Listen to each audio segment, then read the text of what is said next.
Hello everyone, here is our discussion for Shareholders Equity Part 2. Okay, so same naman yung learning outcomes natin. Walang pinagkaiba with the first one. Pero, syempre, continuation to ng pagsadaming concepts regarding shareholders equity. Okay? So, our first topic is regarding retained earnings. So, ang tatandaan nyo kay retained earnings, retained. So, ito yung cumulative profits, diyan pinapasok yung net income, net losses, distribution to owners, and other adjustments na nangyayari regarding the shareholders' equity. Okay? So, pwede siyang unappropriated or tinatawag ding unrestricted wherein pwede siyang i-distribute sa owners of the business or sa shareholders. So, if matatandaan nyo yung trust fund doctrine, okay, so, basta na-maintain yung trust fund doctrine, okay, yung nasa retained earnings unappropriated, pwede siyang i-distribute sa mga may-ari, okay. Pero yung isa, yung appropriated or restricted, merong siyang pinaglalaan ng mga bagay-bagay, kaya hindi siya pwedeng, hindi siya pwedeng ipamigay or i-distribute pabalik sa may-ari. So, ibaba natin yung ating video. Kasi ang taas ng headro. Anyway, commercial. Okay.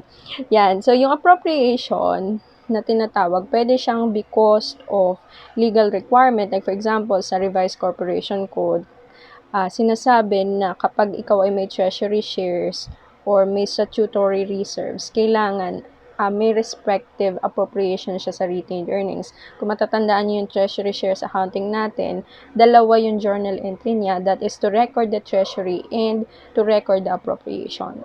Okay?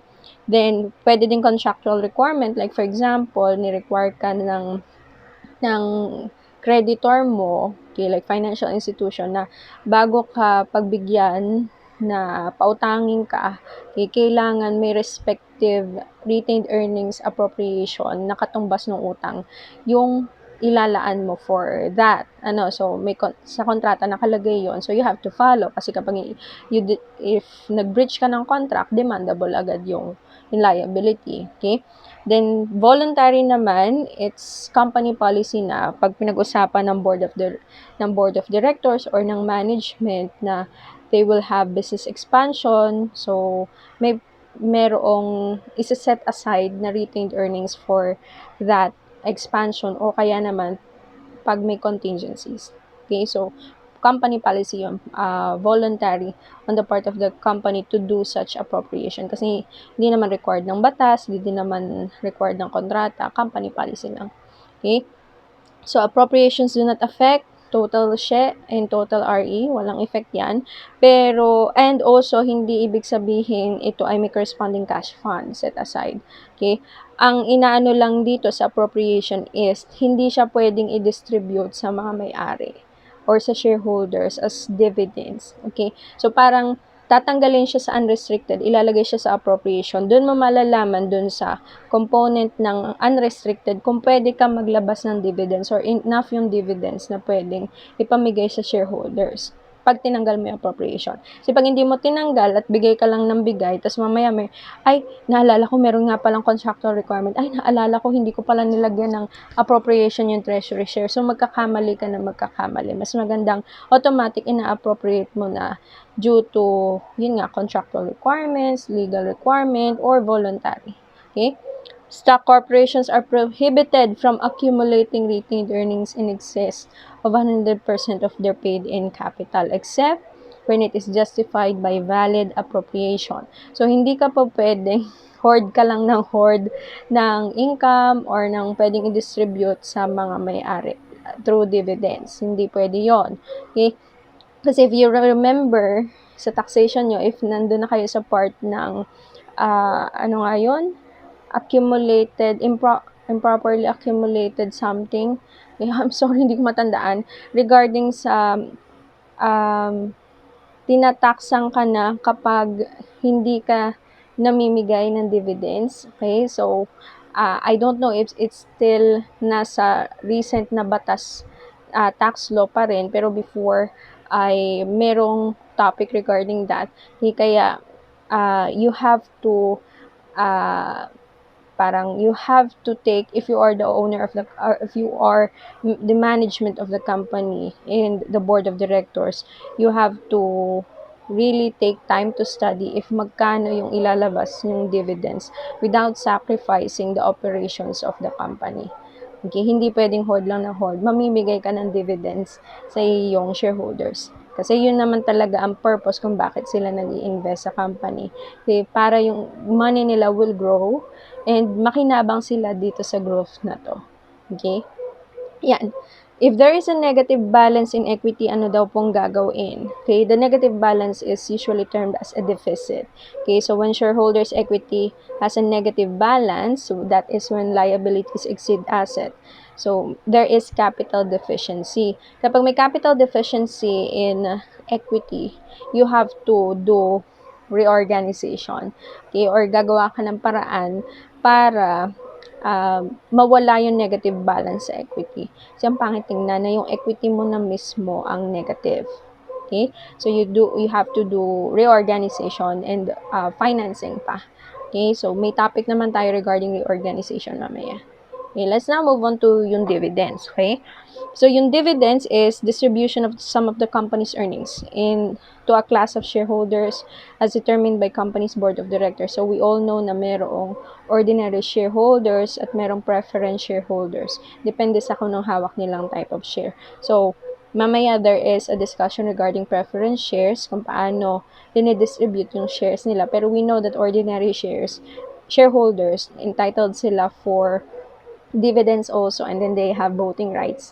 Okay? So, ito yung pinamimigay na, kumbaga, if you are an investor of a company, ito yung aabangan mo lagi. Every year, if maglalabas yung corporation na ininvestan mo ng dividends. Kasi, dun mo masasabing ginagamit nila ng ayos yung iyong perang ininvest. Okay?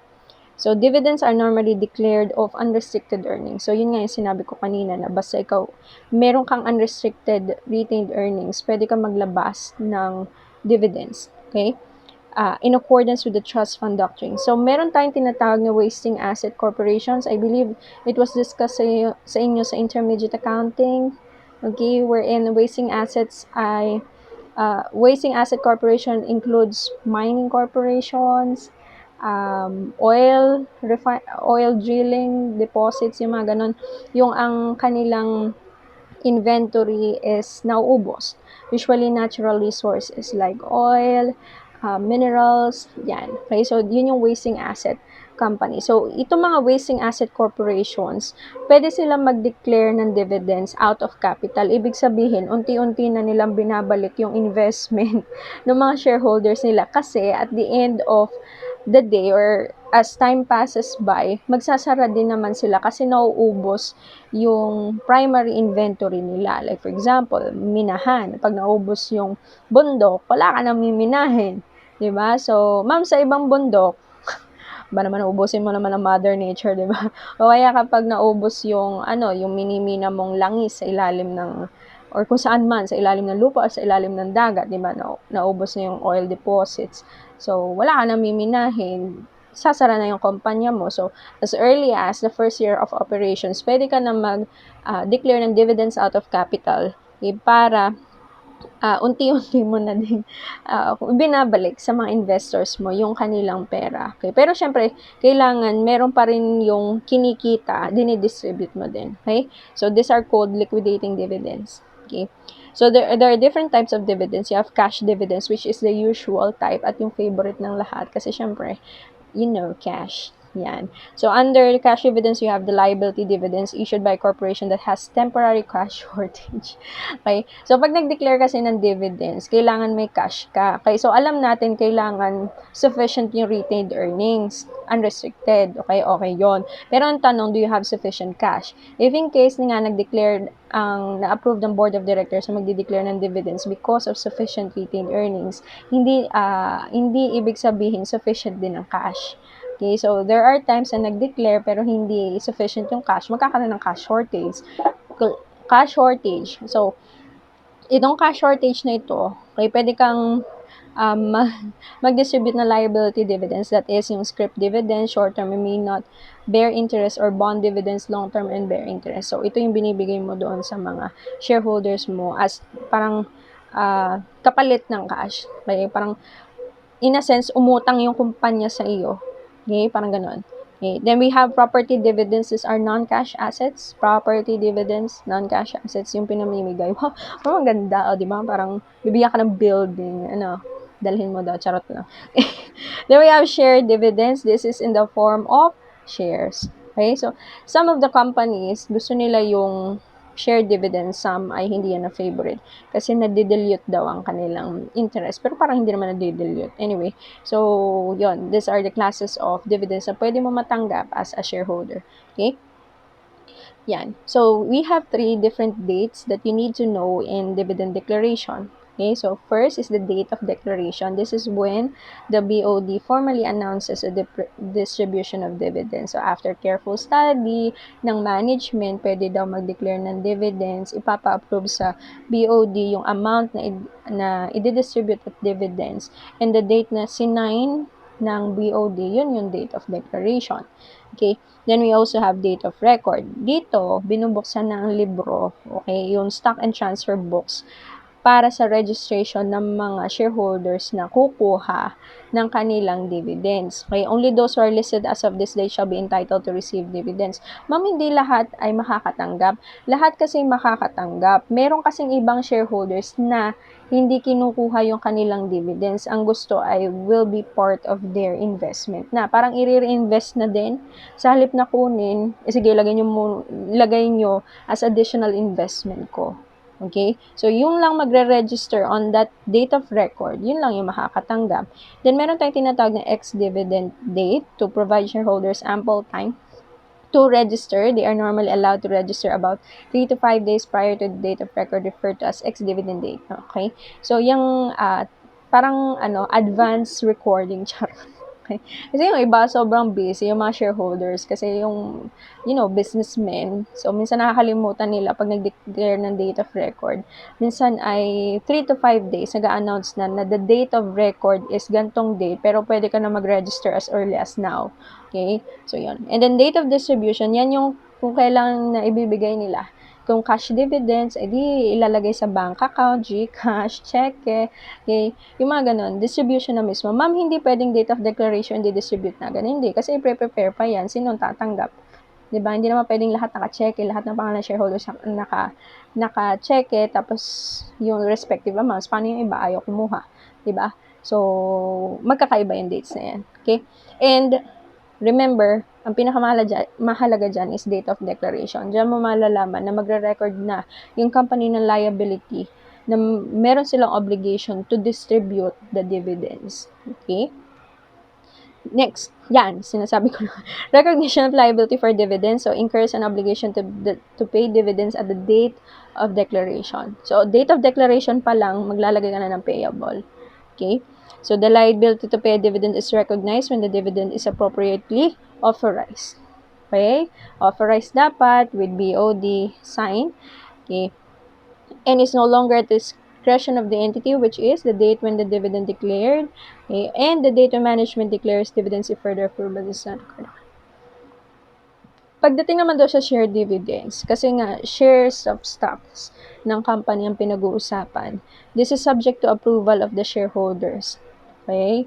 Hindi lang BOD. Kailangan may meeting with the shareholders. Lahat ng shareholders, if papayag sila sa share dividends. Okay? And then, 2/3 of the whole shareholders should vote for this approval. Kapag hindi na-reach yung two-thirds, okay, through the regular special meeting, ay hindi ka pwede mag-distribute ng share dividends. Ma'am, bakit kailangan meron pang gantong gathering? Kasi shares nga yan. Pagmamay-ari ng company, if you possess one share, okay, ikaw ay may-ari ng kumpanya. And it's very sensitive topic on the part of the shareholders kapag magdi-distribute ka ng share dividends with shares na madadagdag sa iyong kumbaga, as a shareholder, madadagdagan ka ng shares. Ang tanong is, yung value ba ng shares na hawak ko, liliit or lalaki? Okay, so kailangan pag-usapan yun. Okay? And sino ang makakatanggap ng share dividends? Kasi baka, they are protecting their interest sa company. Baka merong mangyaring, ano ba, being taken advantage of ng mga minor shareholders. Tinitake advantage sila ng mga major shareholders. Kasi, di ba, pag major shareholders, ang dami nilang shares. Every share dividends, usually, percentage yung ipinapasok sa kanila. Like, for example, nag-declare ng 10% share dividends. Ibig sabihin, yung mga majority shareholders, lahat ng shareholders, madadagdagan ng 10% of their current shares. Pag minor shareholder ka, kakaunti yung papasok sa iyo. Pag majority stockholder ka, ay ba, tiba-tiba ka dyan. Pwede mo nang ipagbenta yung matadagdag na 10% sa iyo, sa iba. So, pagkakakitaan mo yon. Okay, so, yung mga ganong issue. Okay? So, yon. That's for share dividends. And then, liability is recognized only for cash dividends or property dividends yon. Yun lang yung nagkakaroon ng liability, yung cash and property. Sa stock dividends naman is, merong stock dividends payable na nasa equity as an additional share capital kasi nag-i-issue ka ng new shares. Okay? So, let's do the accounting. Okay? In theory muna. Okay, so accounting for cash dividends, so most common form of distribution to owners. When you compute for cash dividends, you have to remember that you are going to get the outstanding shares. Kasi yung outstanding shares ang magiging basihan kung magkano matatanggap ng per share in cash dividends. Okay, so paano kino-compute ng outstanding shares? That is issued shares plus subscribed shares minus treasury shares is equal to outstanding shares. Remember that. Hindi ang basihan ay issued shares. Ang basihan for the computation of cash dividends is outstanding shares. And you have to compute for that. Issued plus subscribed minus treasury shares. Okay? Tatandaan nyo ha, yan ha, you take into to heart yung computation na yan kasi daladala nyo yan hanggang sa work. Okay? So, cash dividends due on delinquent shares are first applied to the unpaid balance on the subscription plus costs and expenses, while share dividends are withheld from the delinquent. Okay. Pag may delinquency, at nag-declare ng cash dividends, syempre, ang gagawin ng company, kapag hindi nagbabayad yung shareholder, gagamitin nila yung distribution ng cash dividends doon sa unpaid balance mo, na hindi mo na ibibigay doon sa shareholders, kundi i-offset doon sa unpaid balance and any cost incurred. Pag naman share dividends, hindi ibibigay doon sa delinquent subscriber until such time na mabayaran niya in full yung subscription. Okay? Ginagalan siya kapag hindi pa nagbabayad, nakakatanggap na agad, di ba? Okay? So, accounting naman for property dividends. So, this is, yun nga, non-cash assets ang pinamimigay like inventory, investment, shares of stock of another entity ha, hindi of own entity share. Magkaiba yon. Property dividends, pwede ka mamigay ng shares ng ibang corporation. Hindi ng corporation mo. Okay ba yon? Ang share dividends is, ang pinamimigay mo is your own share. Ang property dividends, there is an opportunity na mamigay ka ng shares ng ibang corporation sa mga shareholders mo. Okay, gets? Yan. So, accounting for property dividends, you have to account for the liability and for the non-cash asset declared as property dividend. So, usually, pag non-cash asset is fair market value ang usapan. Okay? Makikita nyo yan sa, liability is accounted for. So, sa payable part, measure mo initially at fair market value, yung non-cash asset, at the date of declaration. Okay, date of declaration yung palatandaan ng fair market value kasi ang problem solving dyan, malimit, maraming fair value na given. Lahat ng dates, ibibigay yung fair value. Pero ang tatandaan mo, ang initial measurement niya is at date of declaration. Subsequent measurement naman is fair value at the end of the reporting date, okay, and also the settlement date. And then you have to recognize changes in fair market value, papasok mo sa retained earnings, tapos on settlement date, any difference between the property dividends payable and the carrying amount of the non-cash is gain or loss on P&L. Okay? So, sanay na naman kayong mag-recognize ng changes in fair market value dahil ng investments. Ang dami nating na-encounter na investments Okay. So, accounting for non-cash asset declared as property dividend. Ito is, di ba kanina yung liability? Ito is on the asset part. So, you have to reclassify yung ibibigay mong non-cash asset as non-current asset held for sale. Okay? Kasi, yun yung sabi ng standard. Okay? So, paano yon? So, initial and subsequently measured at lower of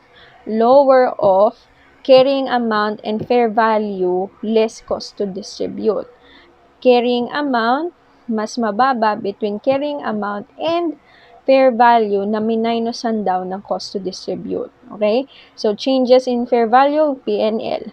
A loss is recognized if the fair value is less cost to distribute is below carrying amount. So, syempre, lugi mo yun kasi nakalagay sa libro mo is ganito yung 500,000 pero ang tunay naman yung value is 200,000. Lugi mo yung 300,000. Okay? Subsequent increase in fair value less cost to distribute is recognized as a gain, but only to the extent of cumulative losses recognized in previous period. So, you have to consider this.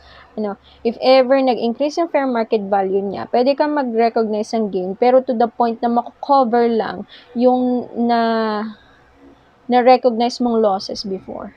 Okay? So, yan. And this is not the asset that you will distribute will not depreciate anymore sa books. Okay? Hindi mo na dapat siya lalagyan ng depreciation if depreciable asset yung papamigay mo. Okay?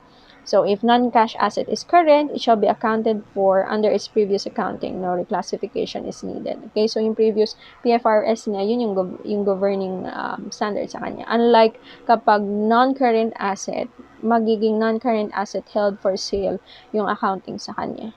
Okay? So, yan. Makikita nyo naman to sa guided exercises kung paano i-execute. Okay, kasi this discussion is more on theories. Okay. Next, how about for share dividends? So, sa share dividends, meron tayong tinatawag na small and large. Doon muna tayo sa small. Okay, sa small daw, masasabi mo daw na small yung share dividends kung ang ipinamigay mo lang daw is less than 20%, hindi 20%.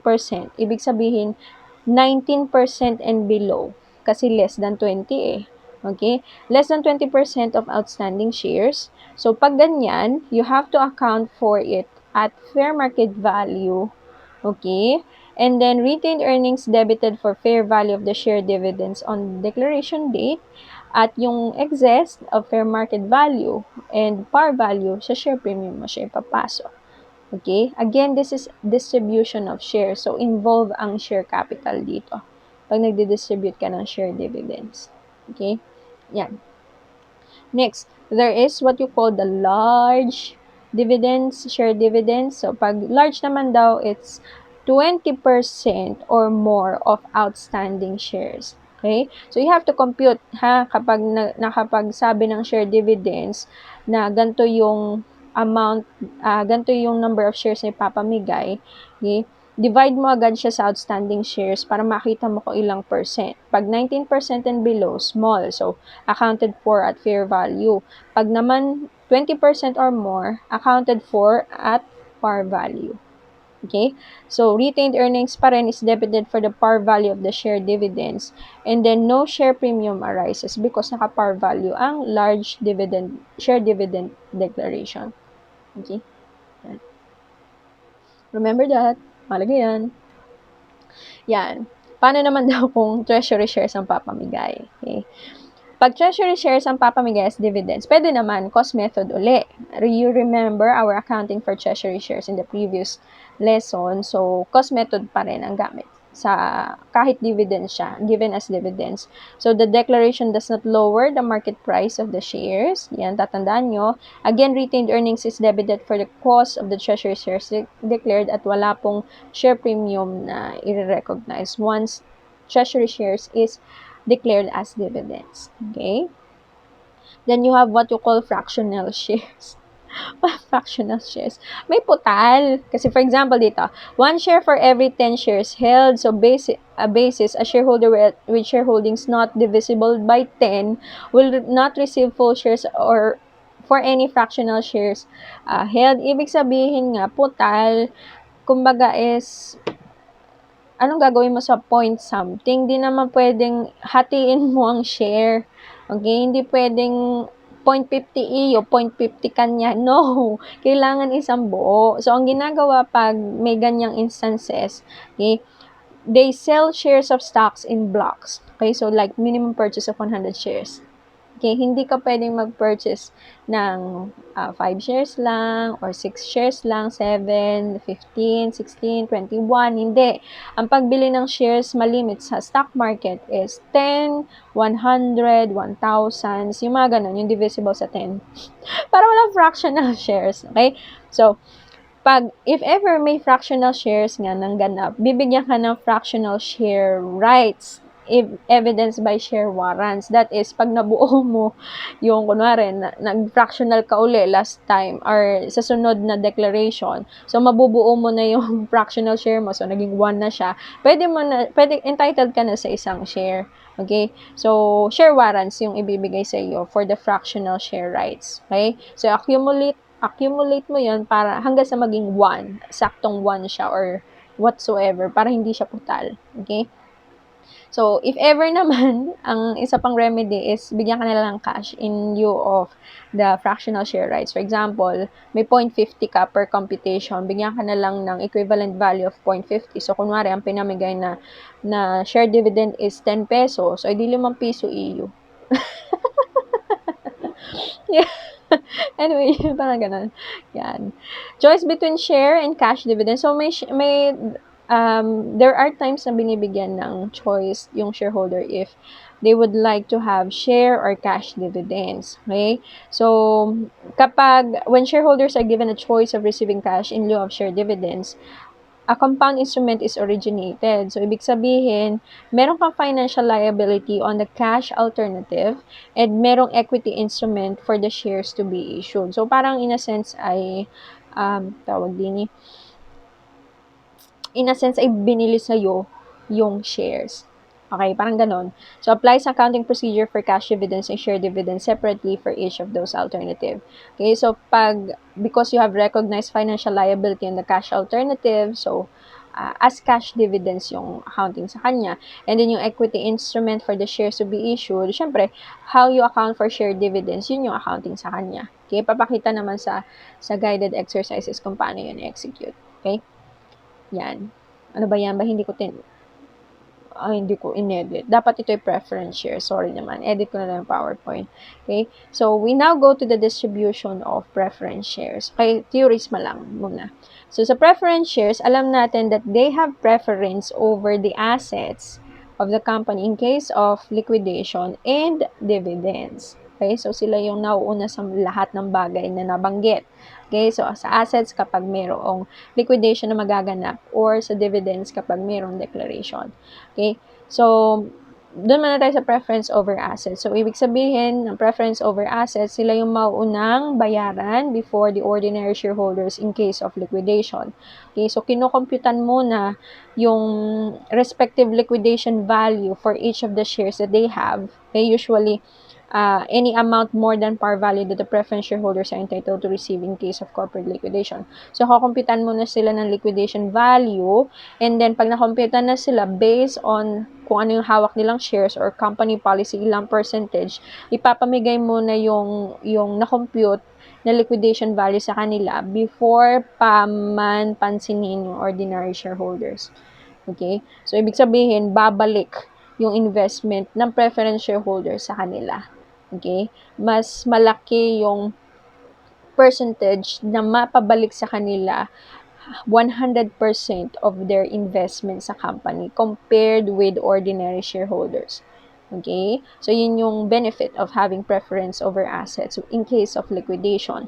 When it comes naman to dividends, so this means sila yung unang nababayaran upon declaration of dividends before the ordinary shareholder. So, nabanggit ko to sa last discussion natin regarding sa pinagkaiba ng ordinary at preference shareholders at yung pros and cons ng being an ordinary shareholder and being a preference shareholder.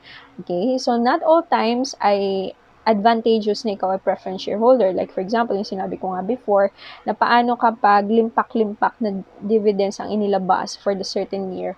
yung company. Tapos ikaw, dahil preference shareholder ka, meron kang amount of cumulative and meron kang amount of participating dividends.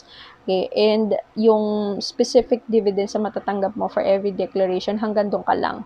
Okay? Samantalang ordinary share dividends, mas malaki yung natanggap kaysa sa'yo because ordinary shareholder sila. Yun yung leftover na dividends nung after ipamigay yung sa inyo.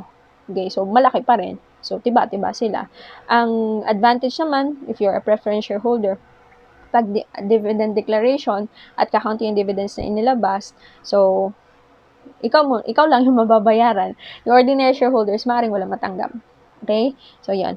So, we have different forms of preference shares. So, you have non-cumulative, ibig sabihin, one which the dividend entitlement for a year is forfeited when dividends are not declared in that year. So, ibig sabihin, kapag hindi nag-declare ngayon, dahil non-cumulative to, hindi nag-declare ngayon, hindi, tapos the next year nag-declare, hindi pwedeng, kumbaga, forfeited na yung last year. Hindi ka pwedeng tumingin last year. O, hindi ka nag-declare last year. So, dapat times 2 yung this year. Hindi. Walang ganon pag non-cumulative.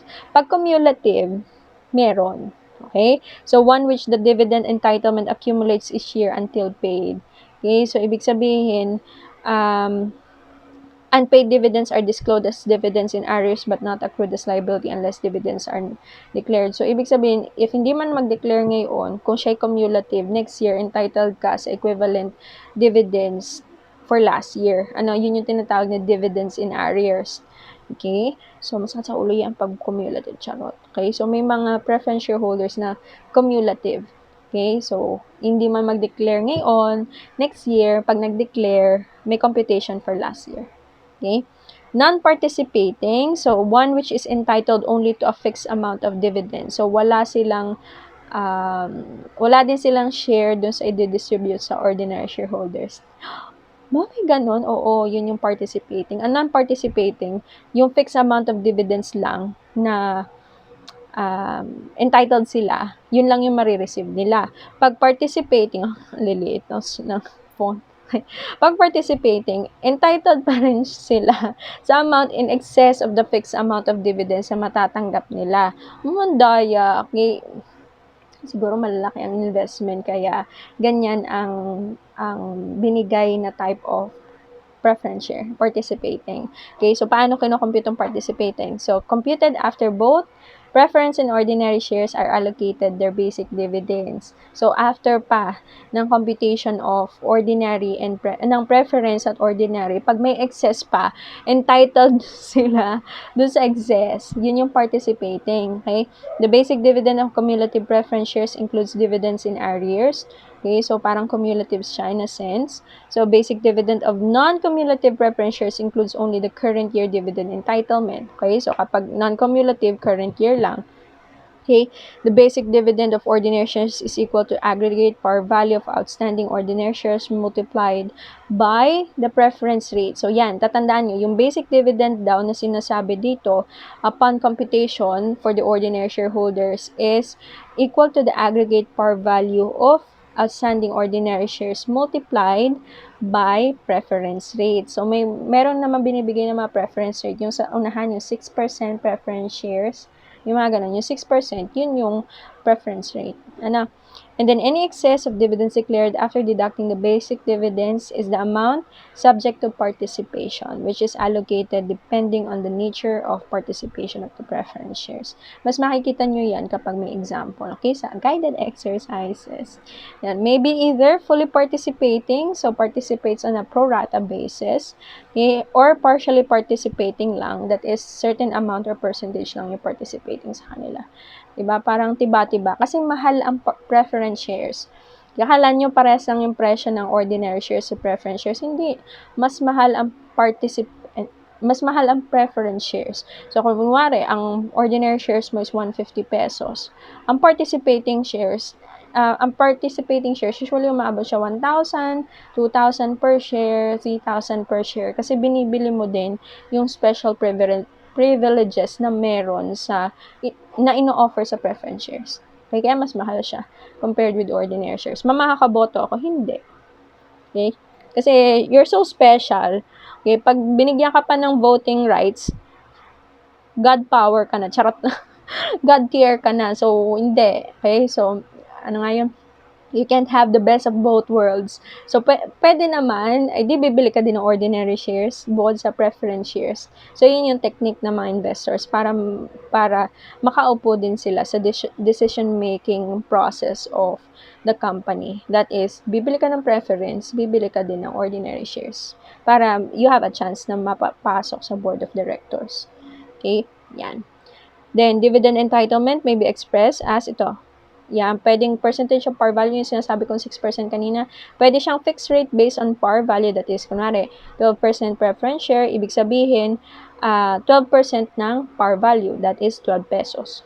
Sa example, okay, when dividends are declared. So, kanila yon, entitled sila doon. O kaya naman, specific amount, okay? For example, 5 pesos preference share with par value of 100 is entitled to a dividend of 5 pesos when dividends are declared. Okay? So, per share yun na, per share. Hindi 5 pesos lang yung matatanggap. So, for example, yung preference shares na hawak mo is 1,000 shares times 5. So, yung amount na yun, yun yung matatanggap mo. Okay? Yan.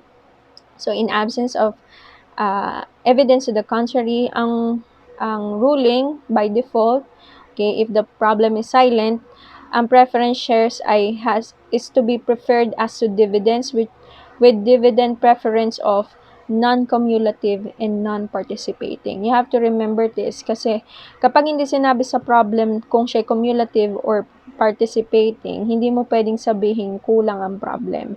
Kasi may sinasabi ang standard na kung walang sinasabi or silent yung problem, your assumption should be it's non-cumulative and non-participating. Okay? So, yun. Next, we allocate the steps in allocating non-cumulative and non-participating. So, una, provide the dividends for the preference shares muna. Okay? So, if preference shares are non-cumulative, provide 1-year dividends only. Kung siya ay cumulative, provide mo lahat ng dividends in arrears. Kung 2 years hindi nag-declare, times 2. Kung 3, times 3. Okay?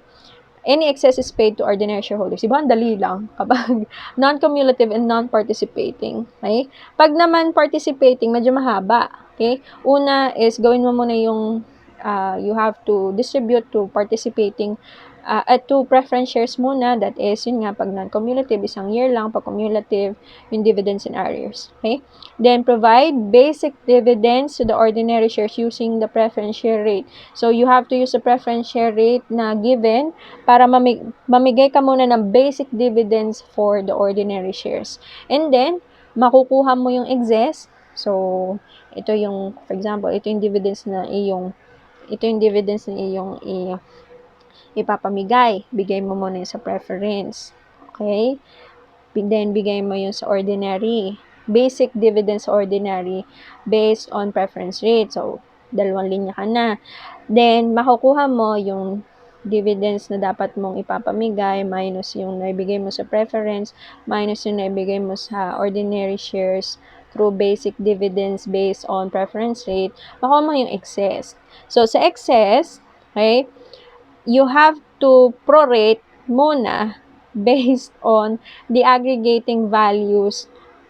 par values of the outstanding shares ng preference and ordinary shares. Okay? Kasi participating yung preference shares. So, kabilang pa rin siya sa computation mo. Okay?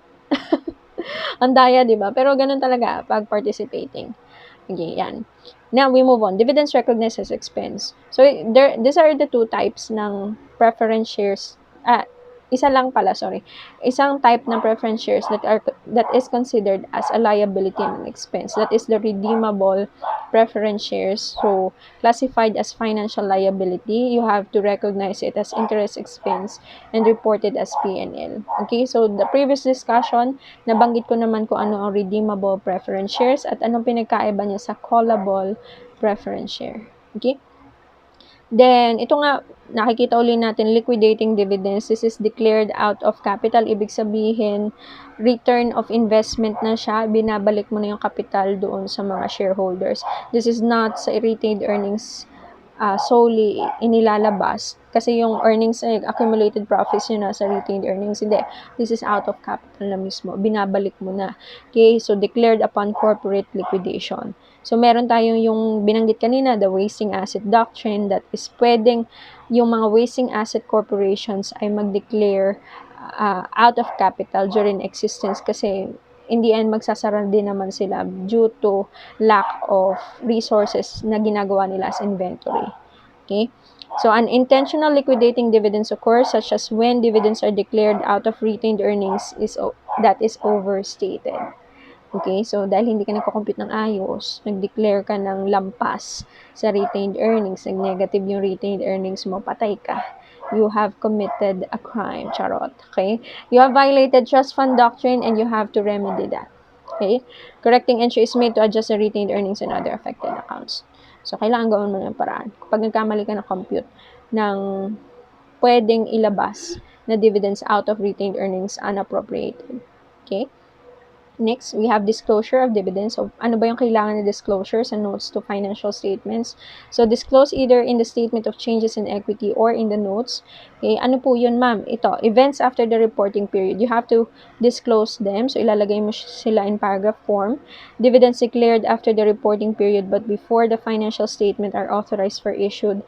Hindi po siya liability, okay? Because no obligation exists at that time. Wala kang ilalagay na liability. That is, tapos na yung recording ng financial statement mo at the end of the reporting period. Pero, you still have a chance to, you still have a chance to declare activities kasi hindi pa naman ini-issue yung financial statements kasi ongoing yung audit. Okay, so events after the reporting period yon, hindi ka maglalagay ng liability pero i-disclose mo that you have declared dividends during that time. That is after the reporting period but before issuance of the financial statements. Okay? Then you have to also disclose other components of equity. So, pertain to non-owner changes in equity. So, these are related to transactions, complex transactions, not related to mga may-ari. Okay? So, you have to recognize them in P&L as required by standard. Examples are revaluation surplus. You have gains and losses, unrealized gains and losses from investments, especially FVOCI equity securities. You have exchange differences on translation of foreign operations.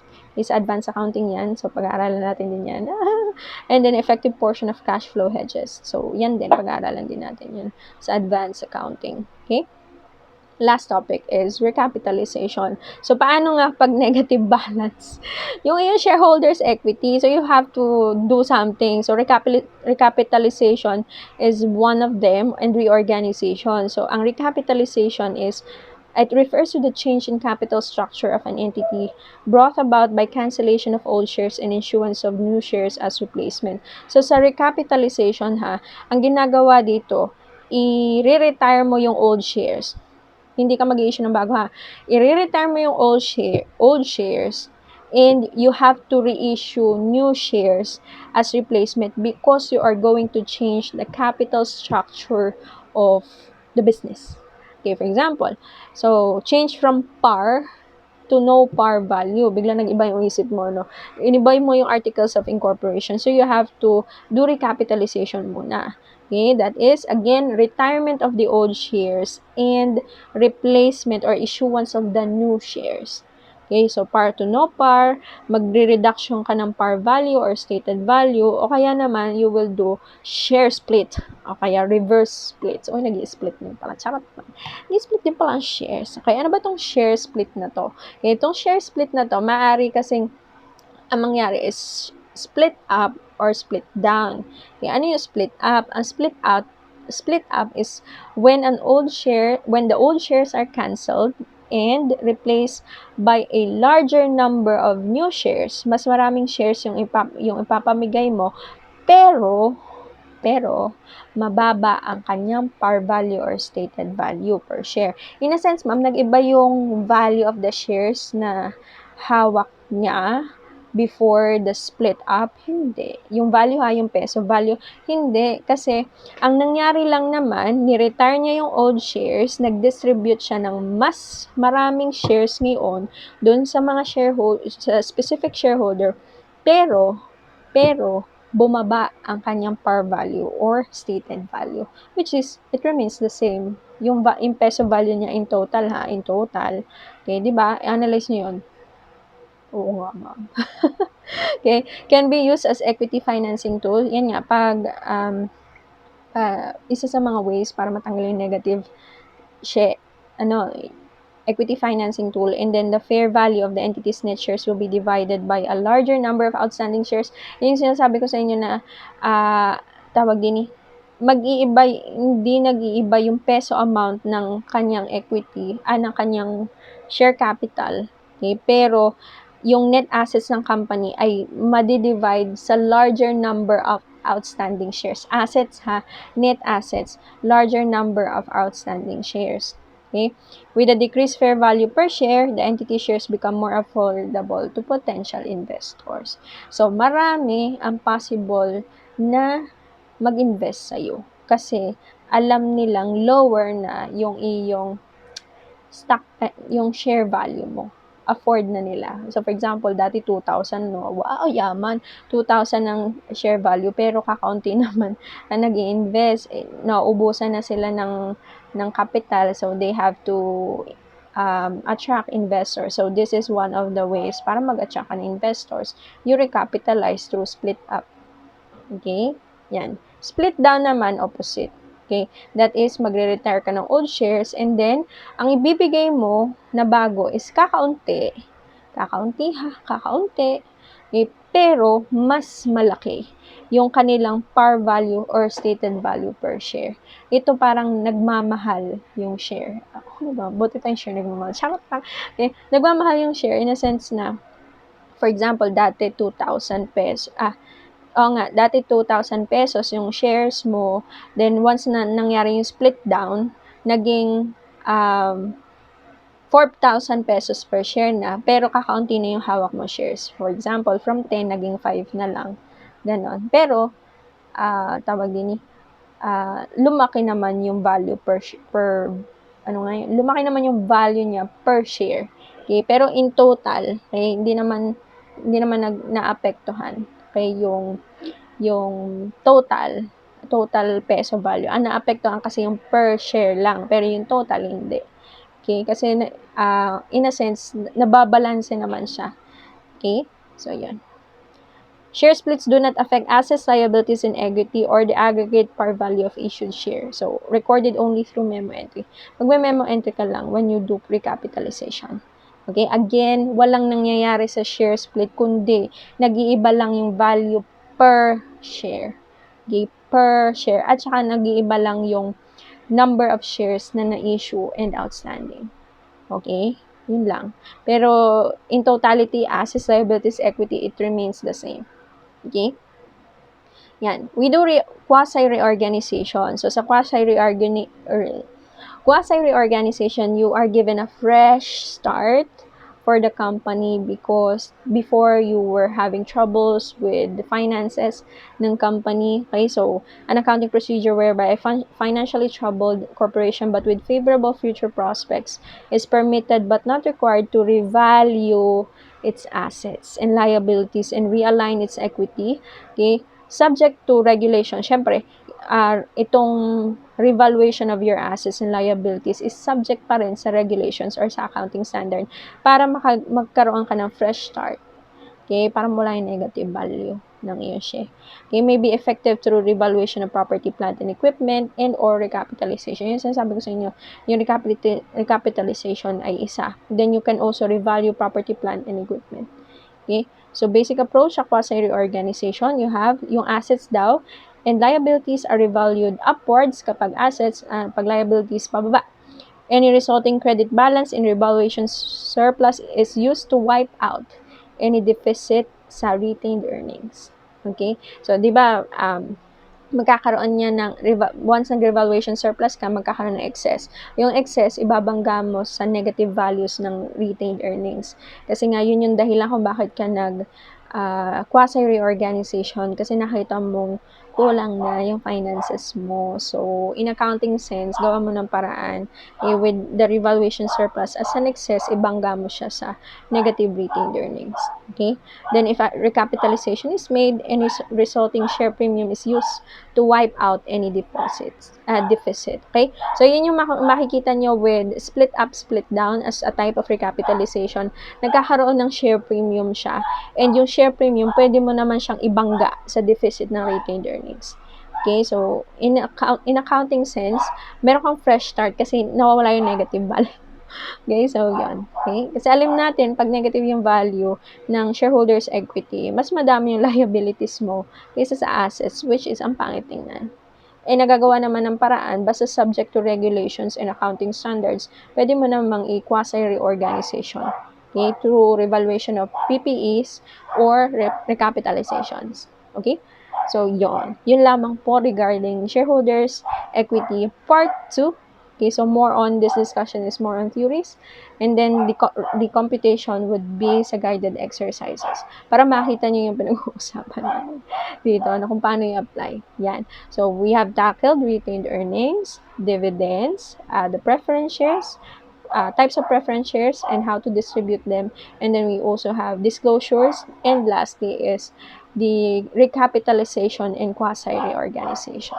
Okay? So, hopefully you understand this concept sa equity kasi this is the last part of the balance sheet. Okay? Which is crucial na dapat alam nyo kung paano siya i-account. Okay? So, yun lamang po. That ends my lecture for today. So, see you when I see you. If you have any questions, message me. Bye, everyone. Thank you so much.